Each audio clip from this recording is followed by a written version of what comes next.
Right now, a former Madison police officer has been arrested in Florida after a woman reported he sexually assaulted her for years when she was a teenager. And there's a new lawsuit aiming to block an upcoming referendum to expand victims' rights in Wisconsin. Plus, UW Health nurses are asking the hospital to recognize them as a union while they say it's an issue of patient care.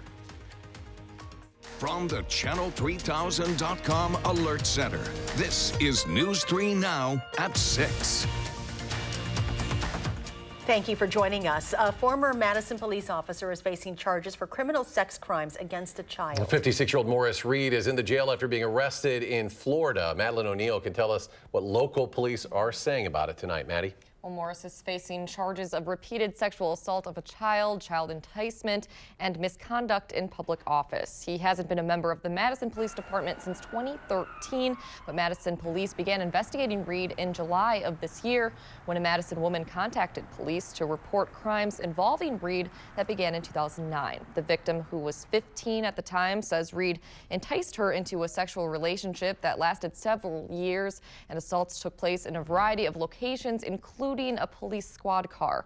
Interim Chief Vic Wall says these allegations came as a shock, and he's both disappointed in Reed and feels badly for the victim. The fact that the victim came forth to us and contacted us and worked with us throughout this process, I think shows that she still has trust in MPD, and she recognizes that this is an aberration, an outlier, and doesn't represent who we are or what we are as a department. Wall points to a police response in 2012 when they investigated different allegations that Reed mishandled evidence, damaged property, and engaged in sexual conduct while on duty. Reed resigned before facing termination proceedings. Police say Reed wasn't working as an officer in Florida. Reed is still in jail in Miami, but will be brought here to Dane County to be prosecuted. Maddie, thank you. Developing tonight, we have more information on the former Jefferson County Sheriff's deputy charged with a count of burglary. Janelle Garricky is accused of engaging in a scheme targeting the homes of people who are away attending funerals. We now know that includes the family of late fire captain Chris Truman. You might recall the Lake Mills captain who died last New Year's Eve, hit by a car while helping a woman on the side of the Beltline. Details in court documents and property records connect one of several incidents involving Garricky to Truman's home. A criminal complaint alleges Garricky was found standing on the front porch of a home belonging to a, quote, deceased Lake Mills municipal employee between January 5th and 6th. Those are the days family and friends publicly paid their respects to Captain Truman. Assembly Democrats are calling for their freshman colleague to resign after an investigation found he verbally sexually harassed a legislative employee. The probe by the Legislative Human Resources Office found Representative Stausch Krasinski of Green Bay violated state policies. The victim says the harassment happened at an off-site location after work hours. That complaint has been substantiated. Democrats have stripped Krasinski of his committee assignments and recommend he resigns. To weather now, the warm-up continues tomorrow after it felt pretty good out there today. Let's check the first alert forecast with Chief Meteorologist Gary Canalti. Gary? But today was just a tease of what's to come. Temperatures should be milder for tomorrow and then very mild as we head through the weekend and into the Christmas holiday. Doppler track pretty much free of precipitation across the upper Midwest. Low temperatures this morning, since midnight, we were in the middle teens, and those temperatures rose overnight, so that we look for high temperatures today in the middle 30s. Madison eventually topped out at 36 degrees, and you can see current temperatures are in the upper 20s to around 30 degrees. These temperatures will be nearly steady through much of the evening and overnight hours. So look for low temperatures in the mid-20s by early tomorrow morning. Tomorrow will be variably cloudy and even milder with a high of 40. But that's just a sign of things to come. We could be close to 50 in some areas by Monday. I'll have more details and weather in a few minutes. All right, Gary, thank you. Police have arrested a suspected getaway driver following a homicide over the weekend. 18-year-old Brandon Hernandez has been tentatively charged with harboring and aiding a felon. 20-year-old Marcus Hamilton was arrested on suspicion of first-degree intentional homicide. Officials say 18-year-old Gunnar Holum was killed in the shooting. Madison police say a group of teenage girls caused a large disturbance on the west side yesterday. Officials say online trash talking turned physical on Raymond Road just before noon. A report says there were no serious injuries. About 10 people were involved. Most were issued disorderly conduct citations. Up in Wood County, 3 students have been arrested on a suspicion of making a threat to Marshfield High School. Police say a specific threat was found in a bathroom stall Tuesday. School officials immediately sent students home as a precaution. And then on Wednesday, an 18-year-old and 2 17-year-old boys were taken to jail. District officials say the threats were made to disrupt classes. A new report says Wisconsin school districts are fueling the largest annual increase in property taxes in a decade. The Wisconsin Policy Forum found districts are levying about $5 billion in property taxes this year. A Wisconsin Association of School Board spokesman says many districts took advantage of the increased revenue limit in the latest state budget because they don't have many alternatives for funding. A government watchdog group has filed a lawsuit to block a statewide referendum to amend the Wisconsin Constitution to expand crime victims' rights. The proposed Marsy's Law amendment passed the legislature with broad bipartisan support. It is set to appear on the ballot on April 7th for voter approval. The lawsuit alleges the amendment would interfere with the constitutional rights of the accused and that voters haven't been given enough information about the measure. Wisconsin residents are being asked to vote on a single sentence that doesn't remotely begin to describe what Marsy's Law is and what it does. The question on the ballot may sound reasonable, but it masks a proposed amendment twice the length of the Bill of Rights. The chairwoman of Marsy's Law Wisconsin, Terry Jendusen-Nikolai, says the proposal has been vetted and Wisconsin residents are intelligent and do understand what they are voting for. She calls the lawsuit a slap in the face for crime survivors. Republicans who control the budget committee didn't show up at a meeting Governor Evers called to discuss funding to combat homelessness. It was meant to discuss the release of $3.7 million in funding to help people who are homeless this winter. The would-be meeting ended after just 15 minutes since they didn't have a quorum. Assembly Speaker Robin Vos says legalizing medical marijuana won't happen next year, even though it has broad support. And Vos supports it. He told reporters that, quote, it's going to take a while. He says it'll be hard to come to a consensus because of various concerns from Republicans, law enforcement, and the medical community. Nurses with the University of Wisconsin Health System have announced today they are forming a union. They're asking the hospital to voluntarily acknowledge them, but the hospital board so far is not. Amy Reed joins us now with why nurses say this is a patient safety issue. Amy? The nurses at UW Health lost their union during Act 10, and since then they said conditions for staffing and workload have gotten much worse. They hope this will get the hospital to give them a say and help make things better. Holding signs for quality care, nurses from the University of Wisconsin Health System said today they want a union. Nurses are trained to monitor trends, and when we notice that things are trending in the wrong direction, we take action to improve them. For them, wrong direction means not enough nurses for the amount of patients at the hospital, fewer resources, and decreased additional education. General float nurse Sherry Signer says she sees low morale. Despite our morale, nurses are still nurses, and we're doing what we do because we love it, and we're still giving quality care to patients. So if you would ask the patients, they might not even know what's actually happening because we try to hide the fact that we are working short and doing the best we can.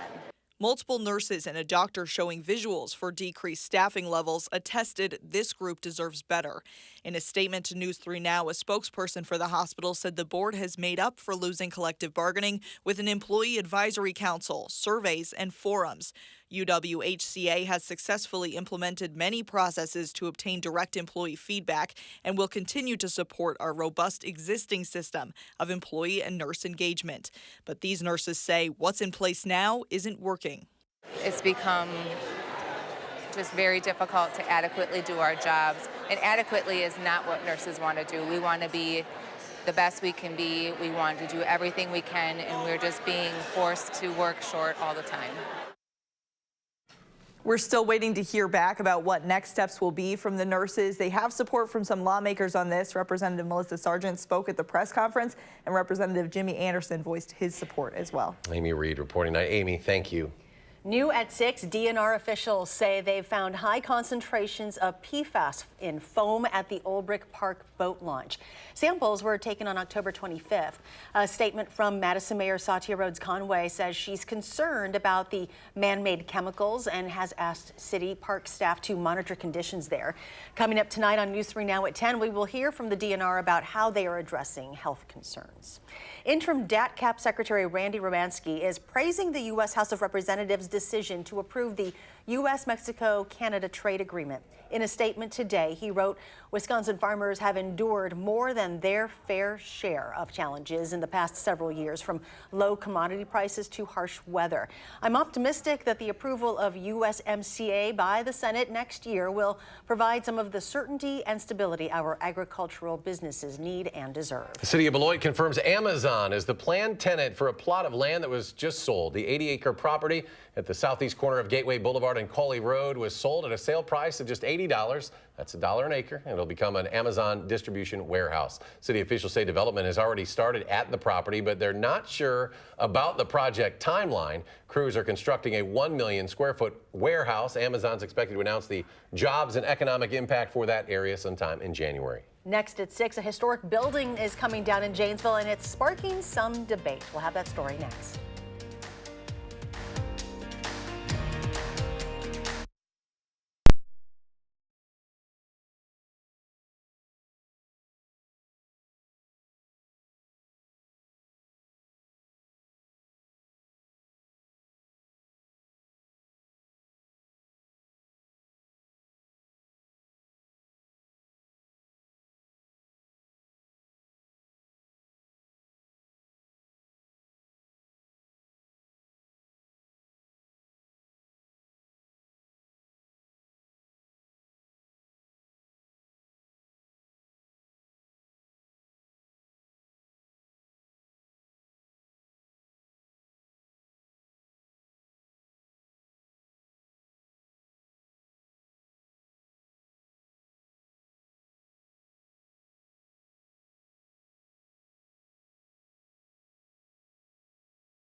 The demolition of an historic building in Rock County is causing a bit of controversy. Janesville city officials say they tried to work with the building's owner to make the necessary repairs, but the building was structurally unsafe.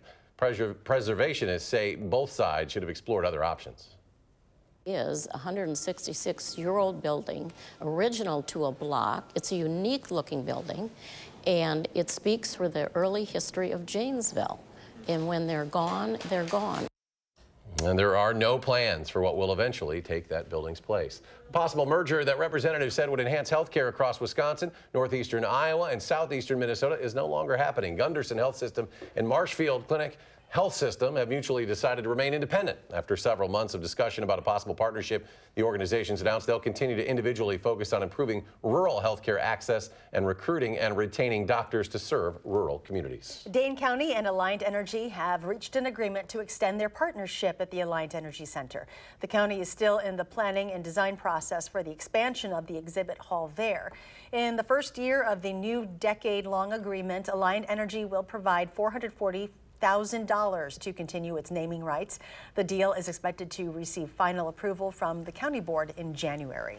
An Eau Claire woman says she's alive today thanks to the quick actions of her grandsons. My grandma fainted and fell in the bathroom. Linda Jindra was watching her two grandsons after her son and daughter-in-law gave birth to their daughter. She says when she went to the bathroom to get ready, she became extremely dizzy and fainted from what she thought was low blood sugar.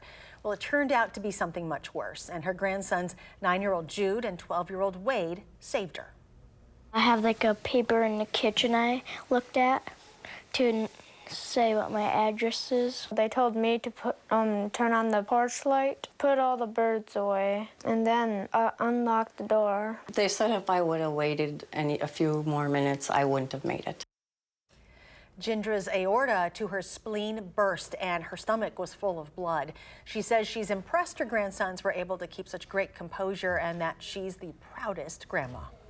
First-year engineering students at UW-Madison are getting hands-on learning experience that's also helping a dog. Louie was born without front legs, and the students created this cart to help him get around.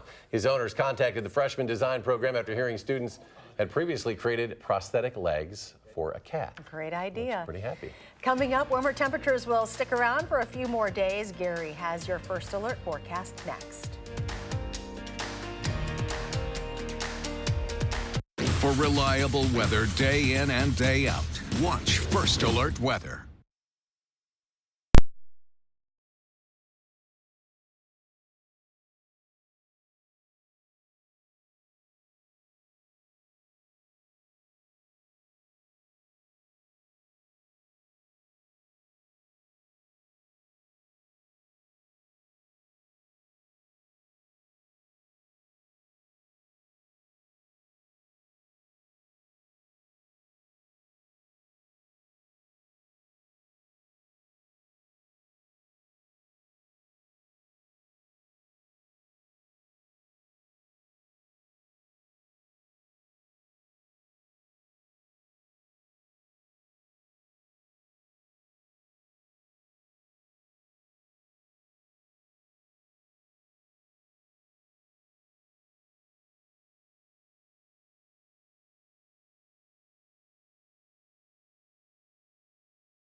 Chief Meteorologist Gary Canalti joins us now, and we're getting warmer as we're getting closer to the holiday. Yeah, and we're going to increase that pace as we head through the rest of the month. Let's take a look at where we've been so far this month. Temperatures so far have averaged only 1 degree above normal. You see more orange days where the temperatures are above normal than the colder days with the dark blue, but even there you can see just a couple of brief shots of colder air, the 10th and the 11th, the 15th, and then of course yesterday. But our temperatures are going to go above normal beginning.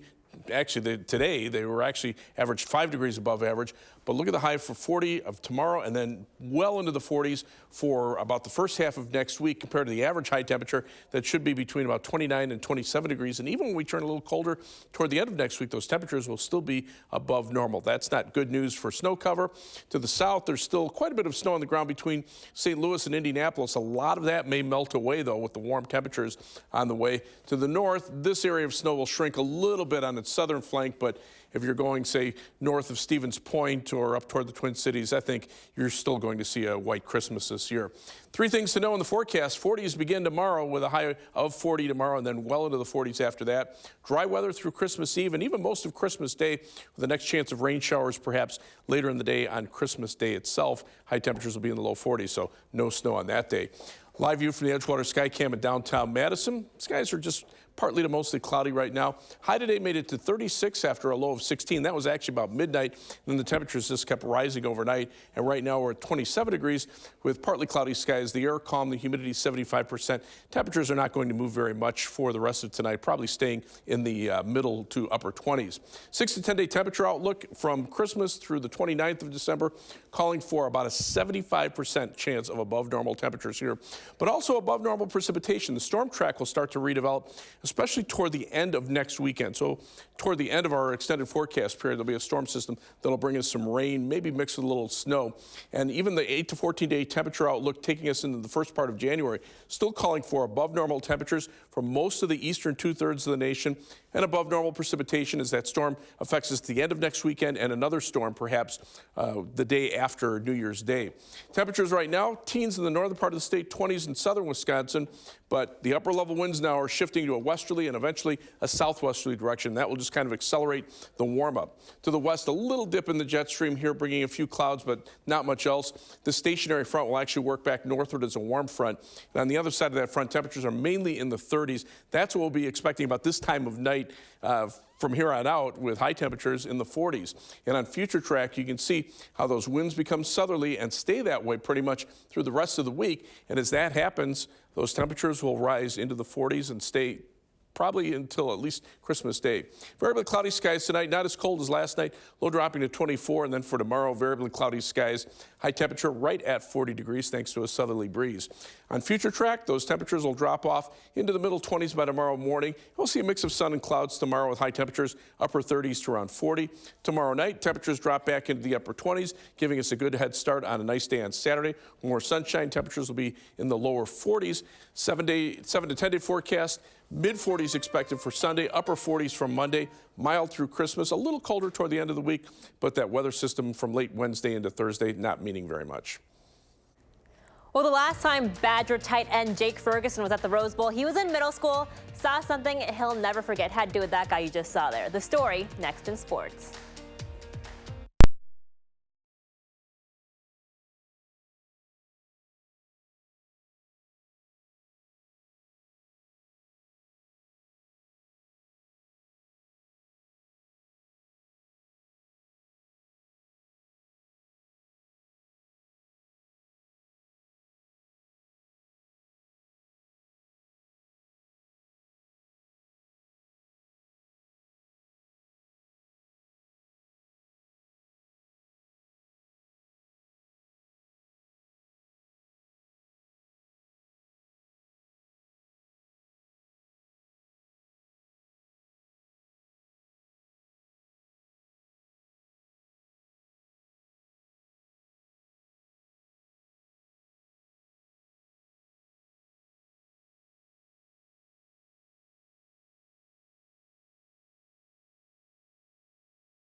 Well, the Badgers are one win away from competing for a national title. Fourth-seeded Wisconsin facing #1 Baylor as we speak in the semifinals of the NCAA volleyball tournament. Right now, the two teams in the first set, the Badgers have not given up a single set so far in this entire tournament, while the Bears have given up 2. It's a tight one right now, and we are expecting it to stay that way for the entire match. Now, around Camp Randall, the Rose Bowl is tradition, and who knows that better than Barry Alvarez?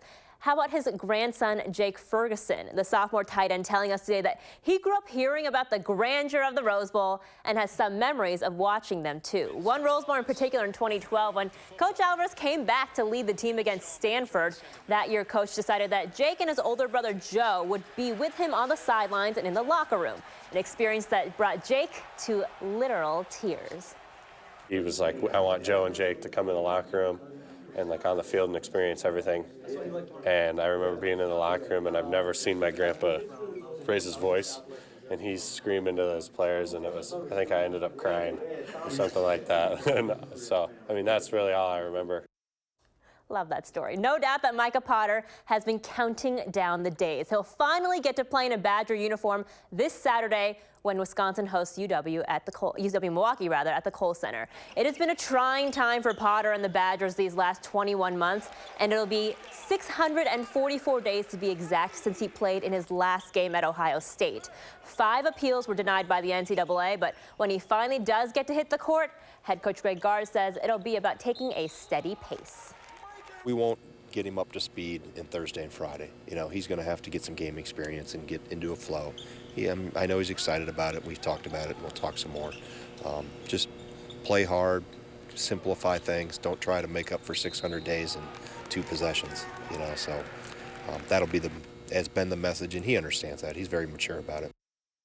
So I talked a little bit about this last week, but the Badger wrestling team doing something a little different tonight, a sock toss. Head coach Chris Bono heard about the need, so fans are encouraged to bring a pair of new socks to donate and throw on the mat tonight against Kent State. Well, you've seen people donate coats, you've seen people donate hats, you know, how about socks? You know, I think that it'll be a big hit.